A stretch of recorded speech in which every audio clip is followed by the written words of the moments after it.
Hello! I'm so excited to see you today. My name's Gwen, and I am full of good luck for you today. I think that you have a lot more good luck than you think. And I'd love to share with you about that and talk about it together and share a story and maybe some songs and talk about all the things we're so lucky to have. I wonder if anyone has joined us just yet. Let's look and see. Not just yet. We'll wait for a moment. Oh, there's somebody. There's somebody special. I can't wait. Hello, friends. Thank you for joining. Maybe I'll twinkle a little bit. Oh, hi, Lauren. You have my sweet friends with you. Yay! Hi. Thank you for coming to say hi.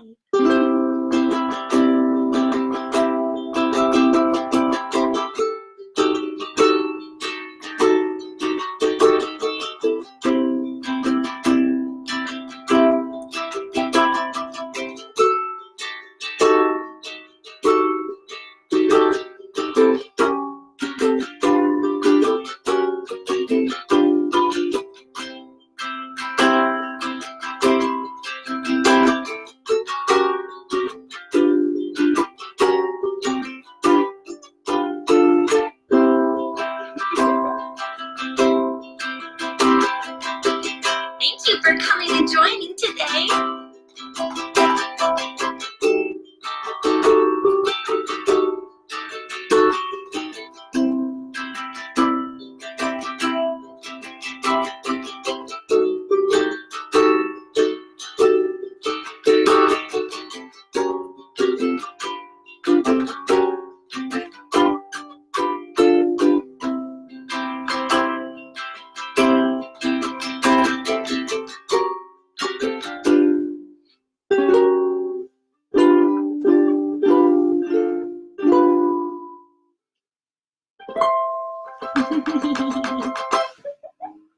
Hi, friends.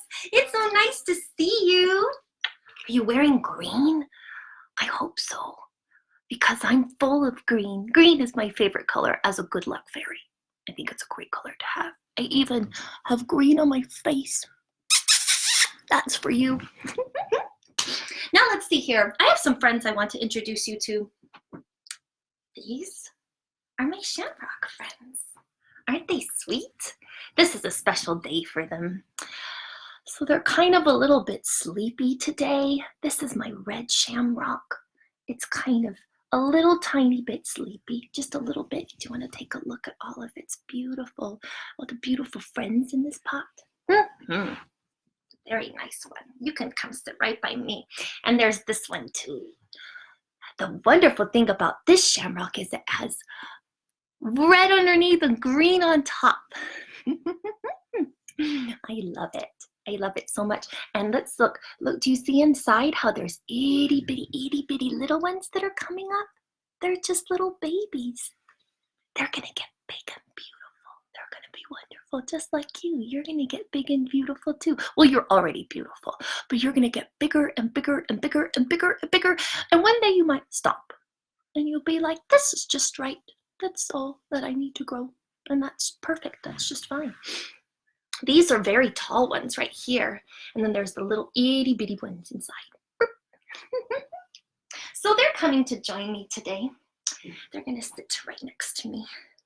Uh-oh, you're a little floppy, aren't you, friend?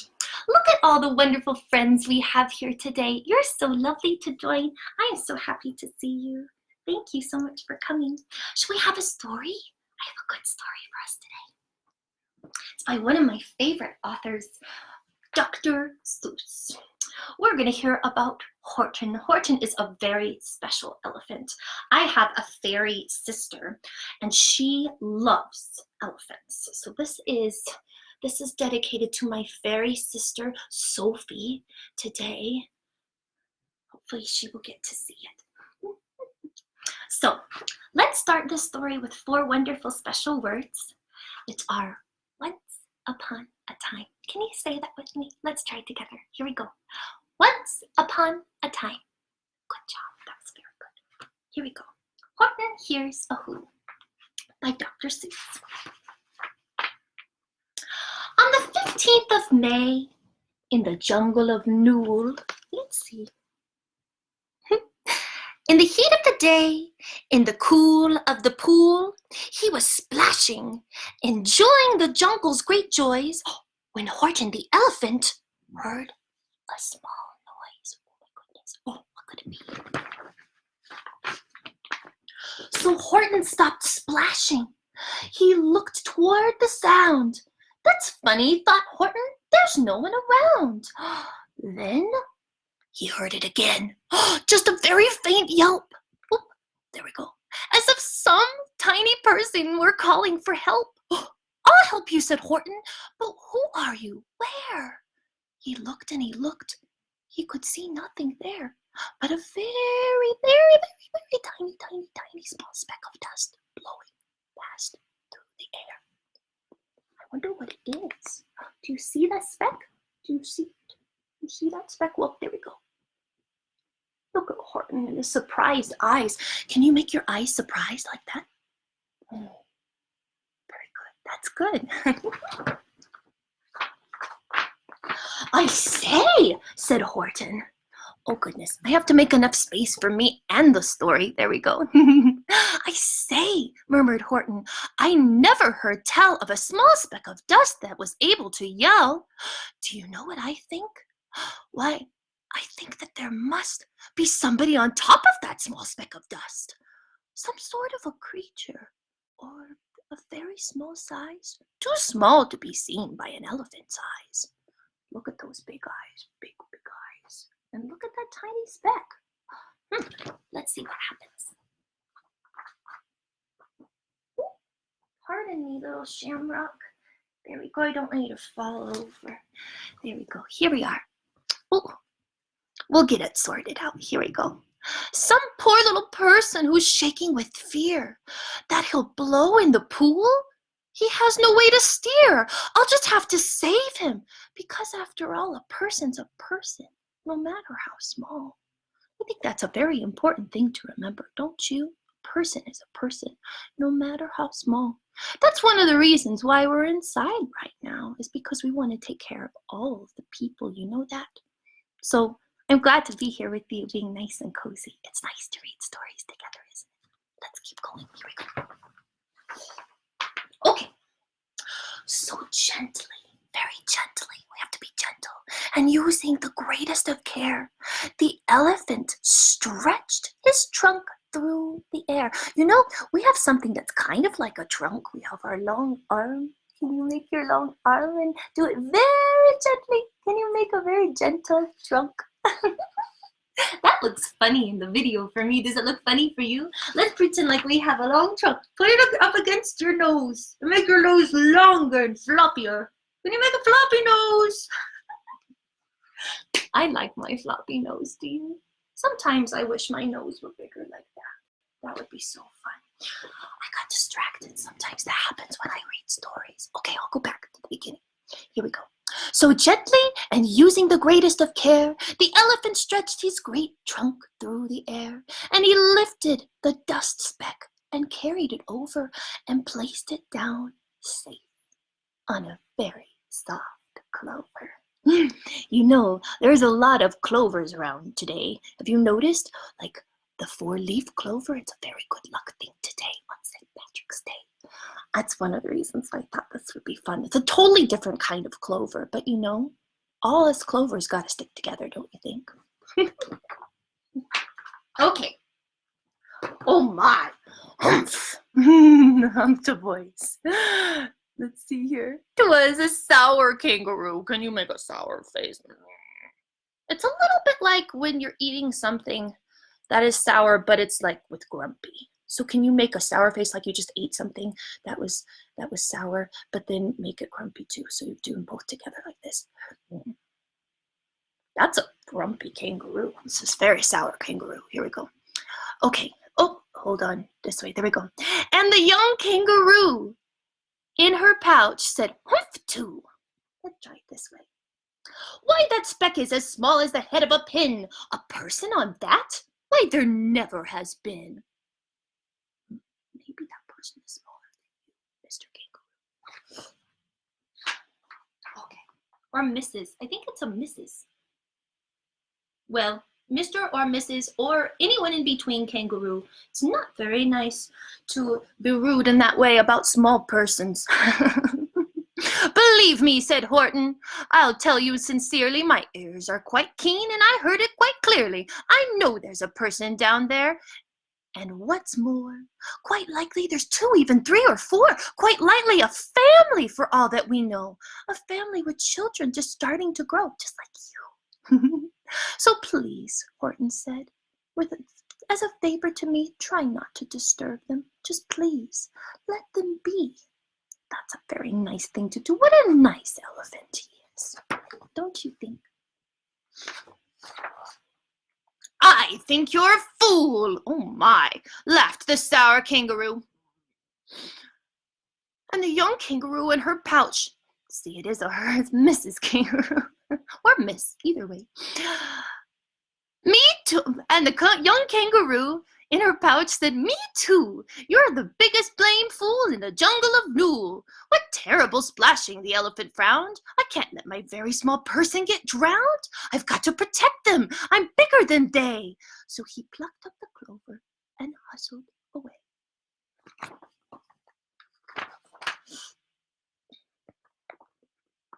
Through the high jungle treetops, the news quickly spread.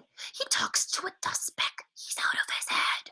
Just look at him walk with that speck on the flower. And Horton walked, worrying, almost an hour. Should I put this speck down? Horton thought with Horton thought with alarm. If I do, these small persons might come to great harm. I can't put it down, and I won't. After all, a person's a person, no matter how small. I just looked and saw.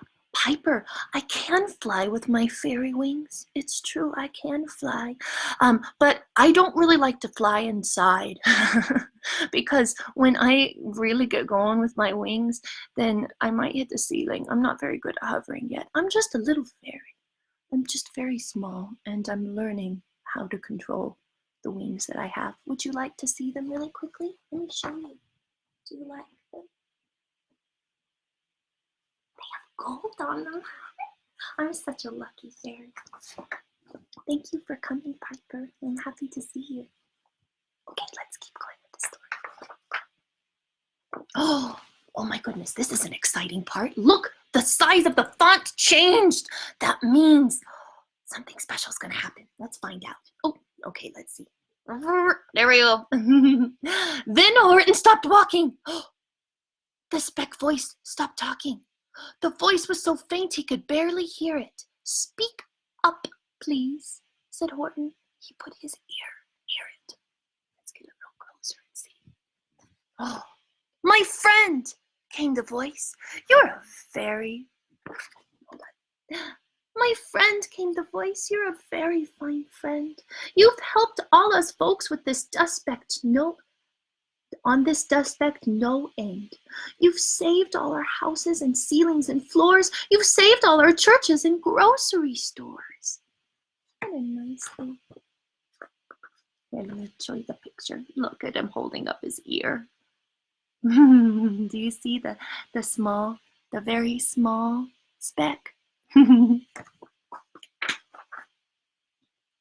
You mean, Horton gasped, you have buildings there too? Oh yes, piped the voice, we most certainly do. I know, called the voice, I'm too small to be seen, but I'm the mayor of a town that is friendly and clean. Our buildings to you would seem terribly small, but to us who aren't big, they are wonderfully tall. My town is called Whoville, for I am a who, and we who's are thankful and grateful to you. And Horton called back to the mayor of the town, you're safe now, don't worry, I won't let you down. Look at all of the beautiful who's. See, they look totally normal, don't they? They're totally normal size for the size that they are. Doesn't matter if you're big or small, you're a person too. Oh goodness, here comes trouble. But just as he spoke them to the mare of the speck, 3 big jungle monkeys came up, climbed up Horton's neck. The Wickersham brothers came shouting, "What rot! This elephant's talking to who's who are not. They aren't any who's. There aren't any who's. They don't have a mare, and we're going to stop all this nonsense. So there." Those monkeys are a little scary. Let's see what happens. Look at poor Horton. Oh, goodness, they are really climbing up his whole body and up his beautiful trunk. They snatched Horton's clover. Oh, goodness. Let's see. Let me rearrange a little bit here. Okay, here we go. They snatched Horton's clover. They carried it off to a black-bottomed eagle named Vladikoff, the mighty strong eagle of very swift wing. They said, "Would you kindly get rid of this thing?" And before the poor elephant could even speak, the eagle flew off with the flower in his beak. Oh no, I'm a little worried. Let's see.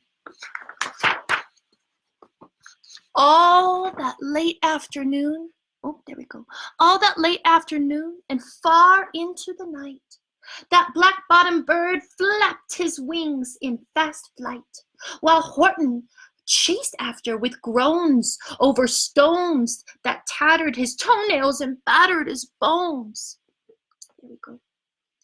And begged, "Please don't harm all my little folks, who have just as much right to live as us bigger folks do." But far, far beyond him, that eagle kept flapping, and over his shoulder he called back, "Quit your yapping, and I'll fly." Okay, "Quit your yapping, I'll fly the night through. I'm a bird, I don't mind it, and I'll hide this tomorrow where you'll never find it." My goodness. What an adventure. What a scary adventure. So a little scary. At 6:56 in the next morning, he did it. It was sure a terrible place that he hid it. He let that small clover drop somewhere inside of a great patch of clovers 100 miles wide. "Find that," sneered the bird, "but I think you will fail."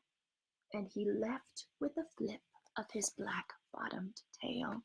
Look where he plopped it down. Do you see? All of that beautiful clover. That's going to be a little bit hard for our poor friend Horton to find. Maybe he's up for the task. Let's see. "He is! I'll find it," cried Horton. "I'll find it. Let's see. I'll find it or bust. I shall find my friends on that small speck of dust." And clover by clover by clover with care, he picked up and searched them and called, "Are you there?" But clover by clover by clover he found, but the one that he sought was just not around. And by noon, poor old Horton, more dead than alive, had picked, searched, and piled up 9,005. That's a lot of clover. Look at how hard he's working.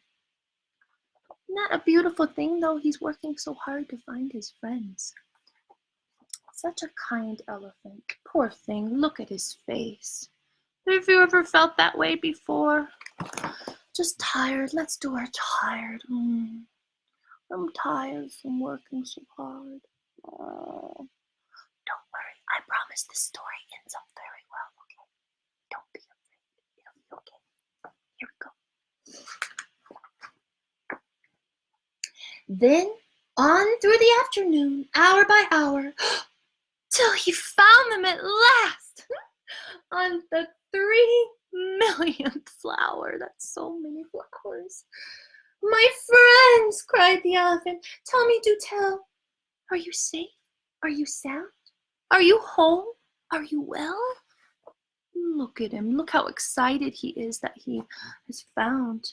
Oh, let's see what happens, my friends. Let's look. From down on the speck came the voice of the mare. We really had trouble, much more than our share. When that black-bottomed birdie let go and we dropped, we landed so hard that our clocks have all stopped. I don't know what time it is, oh my goodness. Our teapots are broken, our rocking chairs smashed, and our bicycle tires all blew up when we crashed. Oh, so Horton, please, pleaded that voice of the mayor's. Will you stick by us Who's while we're making repairs? Look at that. Of course, Horton answered. Of course I will stick. I will stick by you small folks through thin and through thick. That's a good friend, don't you think? Humph! Humphed a voice. For almost 2 days you've run wild and insisted on chatting with persons who've never existed. Such carrying on in our peaceable jungle. We've had quite enough of your bellowing bungle, and I'm here to state, snapped the big kangaroo, that your silly nonsensical game is all through. And the young kangaroo in her pouch said, me too. Can you make her sour face again? Good job. Look at that. She's got the monkeys with her. Oh, I'm a little worried.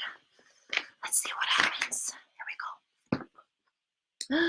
With the help of the Wickersham brothers and dozens of Wickersham uncles and Wickersham cousins and Wickersham in-laws whose help I've engaged, you're going to be roped. You're going to be caged. And as for your dust speck, ha! We shall boil in hot steaming kettle of bezelnut oil. Oh, why? No. Boil it, gasped Horton. That's what I thought, Horton. Why? Oh, that you can't do. It's all full of persons. They'll prove it to you. They'll prove it. How are they going to do that? I don't know. Let's find out. Mr. Mayor, Mr. Mayor, the Horton called. Mr. Mayor, you've got to prove now that you really are there. So call a big meeting, get everyone out. Make every who holler, make every who shout. Make every who scream. If you don't, every who is going to end up in a bezelnut stew. Oh my goodness. Let's see who's coming. Oh. Thank you for joining, friends. Okay, here we go. And down on the dust speck, the scared little mayor quick called a big meeting in the Whoville town square, and his people cried loudly. They cried out in fear. We are here! We are here! We are here! We are here! I really like that long staircase. I think the Who's have great design. Don't you think? They're really good. Okay. The elephant smiled. That was clear as a bell. You kangaroos surely heard that very well. All I heard, snapped the big kangaroo, was the breeze and the faint sound of wind through the far distant trees. I heard no small voices, and you didn't either. And the young kangaroo in her pouch said, me neither. Oh, goodness, take a look. Let's see. Oh, grab him, they shouted, and caged the big dope. Lasso his stomach with 10 miles of rope. Tie the knots tight so he'll never shake loose.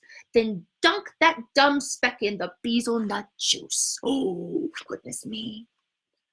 Horton fought back with a great vigor and vim, but the Wickersham gang was too many for him. They beat him, they mauled him, they started to haul him into his cage. But he managed to call to the mayor, don't give up, I believe in you all. A person's a person no matter how small. And you very small persons will not have to die if you make yourselves heard. So come on now and try. Oh goodness, this situation's getting a little crazy. Oh, this is exciting. Are you ready? The mayor grabbed a tom-tom. He started to smack it. And all over Whoville, they whooped up a racket. They rattled tin kettles. They beat on brass pans, on garbage pail tops and old cranberry cans. They blew on bazookas and blasted great toots, on clarinets, oompas, and bootpas and flutes. Look at that. They were making music. What a lovely thing. Look at them go. Wow. That's my favorite. Where is it? This one right here. Look at that big, big boom drum. Okay.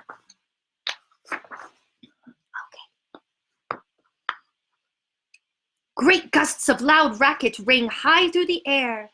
They rattled and shook the whole sky. And the mayor called up through the howling mad hullabaloo. Hey, Horton, how's this? Is our sound coming through? And Horton called back, I can hear you just fine. But the kangaroo's ears aren't just quite as strong as mine. They don't hear a thing. Are you sure Are you sure all your boys are doing their best? Are they making all the noise? Are you sure every who down there in Whoville is working? Quick, look through your town. Is there anyone shirking? Anyone? Let's go and see. Through the town rushed the mayor, from east to the west, but everyone seemed to be doing his best. Everyone seemed to be yapping and yipping. Everyone seemed to be beeping and bipping, but it wasn't enough. All this ruckus and roar. He had to find someone help him make more. He raced through each building. He searched each floor. Look at everyone. He's looking everywhere. Look at him run. He's a good runner. Do you see him up here? Look at him go.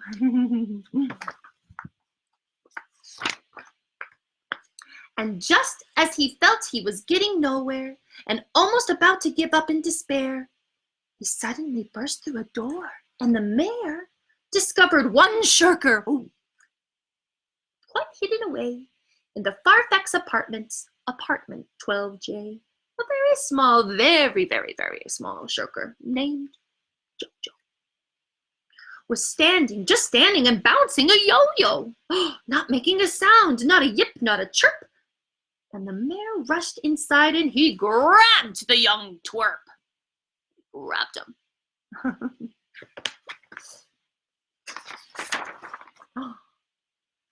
And he climbed with the lad up the Eiffelberg Tower. This, cried the mayor, is your town's darkest hour. This time, the time for all who have blood that is red, to come to the aid of their country, he said. We've got to make noises in greater amounts. So open your mouth, lad, for every voice counts. Every voice counts. Thus he spoke as he climbed. When they got to the top, the lad cleared his throat and he shouted out. Ready? Yop! That's a big low yop. Can you yell out yop? Let's all do it together. Ready? 1, 2, 3. Yop! Good job.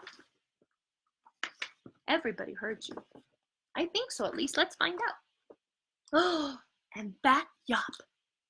That one small extra yop. Put it over. Look, you did it. Finally, at last, from that speck on the clover, their voices were heard. They rang out clear and clean. And the elephant smiled. Do you see what I mean? They've proved they are persons, no matter how small. Their whole world was saved by the smallest of all. How true, yes, how true, said the big kangaroo. And from now on, you know what I'm planning to do. From now on, I'm going to protect them with you. And the young kangaroo in her pouch said,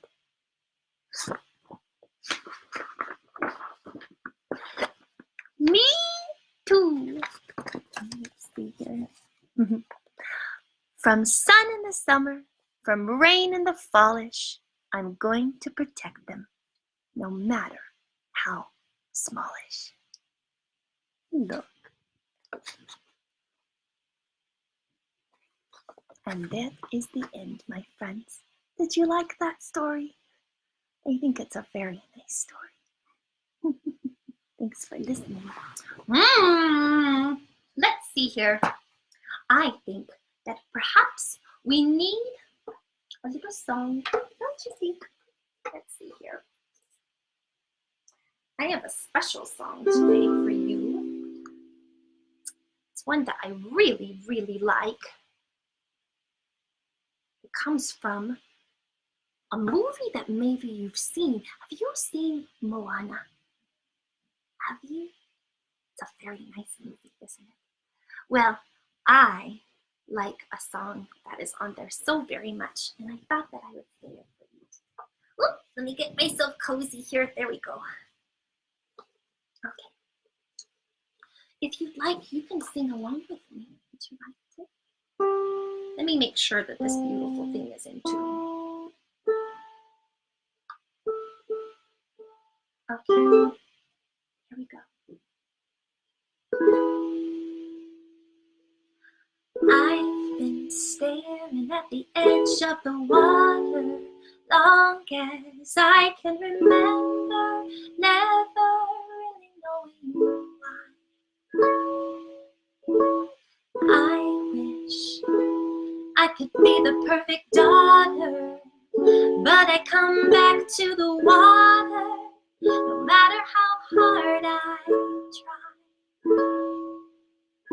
Every turn I take, every trail I track, every path I make, every road leads back to the place I know where I cannot go, where I long to be.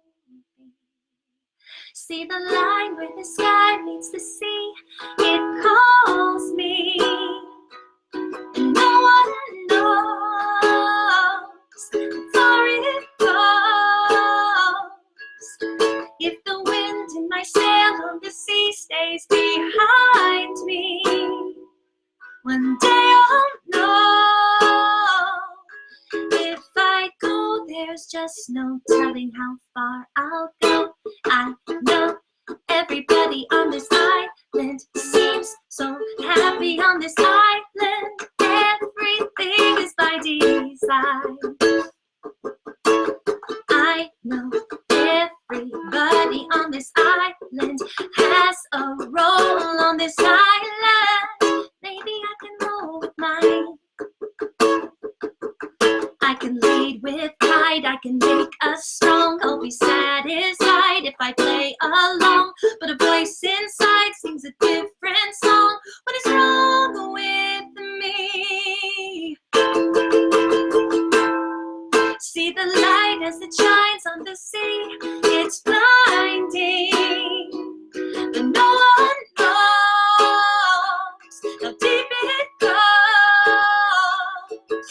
And it seems like it's calling out to me, so come find me and let me know what's beyond that line. Will I cross that line? See the line as its side meets the sea, it calls me, and no one knows where it goes.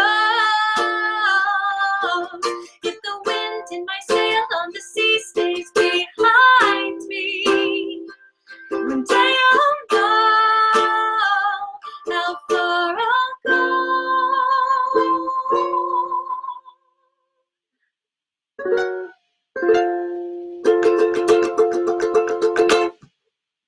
Did you sing along? Did you like that song? I really like that song. I think it's a very good song about being brave and going for the things that you want to do. It's very nice. Now let's see here. I have something else for you. Really quick, let's see what friends are joining us. Oh, you are singing along. I like your yacht, Kate. You're so lovely. Okay, I think that maybe we need a little tongue twister today. I love tongue twisters. This one comes from the book, Oh Say Can You Say. Apparently it's a very Dr. Seuss kind of day. It really is. I like Dr. Seuss so much. The fairies all like Dr. Seuss. By the way, if you joined us and you didn't hear me say this, I am Gwen. I am the good luck fairy. And I'm bringing you a little bit of good luck today. Do you feel it? Do you feel lucky? I feel lucky. I feel lucky to be here with you. Okay, so let's see here. I like this particular one because it talks about the color green. This one is called Ape Cakes. So let's see if I can show it to you and say it at the same time. Oh, goodness me, this is always a trick. Okay, so here's our tongue twister. As he gobbled the cakes on his plate, the greedy ape said as he ate, the greener green grapes are, the keener keen apes are. To gobble green grape cakes, they're great. Okay, I'm gonna try to say it faster. And if you, let's see, I'm gonna try to get a little closer. That way you can also, let's see, yes, this is the way to do it. And we move this way. I've got it. I'm a smart fairy. Okay, let's say it together, shall we? As he gobbled the cakes on his plate, the greedy ape said as he ate, the greener green grapes are, the keener keen apes are. To gobble green grape cakes, it's great. They're great. They're great. Let me try it one more time, even faster. As he gobbled the cakes on his plate, the greedy ape said as he ate, the greener green grapes are, the keener keen apes are. To gobble green grape cakes, they're great. How did you do? Did you do okay? Here, look at it one more time and see if you can try it yourself. I want to know how you're doing. Let me check and see. How's everyone doing? Oh, Emmy and Mackenzie, are you trying it? Are you trying it? I believe in you. Did you gobble them? Who has grapes right now? Does anyone have any grapes at their house? I don't have any grapes in my little fairy home. Maybe I'll grow some. Good job, everyone. That comes from, can you say? Well, let's see here. The last thing that I wanted to share with you today is I wrote a little limerick. Do you know what a limerick is? A limerick is an Irish poem. And since it's St. Patrick's Day, I thought it would be appropriate. So, let me pull it up. Where is it? There it was. Okay, my limerick is this. There once was a little green fairy who stayed inside when times were scary. She sang songs and read books and gave kids nice looks. And together, they were once again merry. I hope that you feel merry today. It's true. I feel merry being here with you. In fact, I think another thing that we can do to help us feel a little bit more merry is to think of the things that we are lucky to have. I feel very lucky that I have a very nice, cozy bed to be in. I'm lucky to have my friends. I have so many wonderful friends. These are some of my friends. It's true. I'm so lucky to have my fairy family here in my fairy home. It's wonderful to have. And I've gotten to see so many wonderful fairy faces. I've gotten to see you. I'm so happy to see you. I feel very lucky to have you. I feel lucky to have all sorts of yummy treats to eat. I feel lucky to be nice and cozy and warm. And I have a very nice window to look out with sun shining. So many things to be lucky for. And I feel lucky for the color green because it's my favorite. Are you wearing green today? You are. Can you point to your green? I have green here, and I have green here, and I have green here, and I have green here, and I have green here. So much green. Okay, my friends. I hope you have the most wonderful day. Maybe another friend of mine will come to see you soon. Maybe so. You'll have to check back and see. Have a happy, happy, happy, lucky, lucky, lucky, lucky day. Bye now.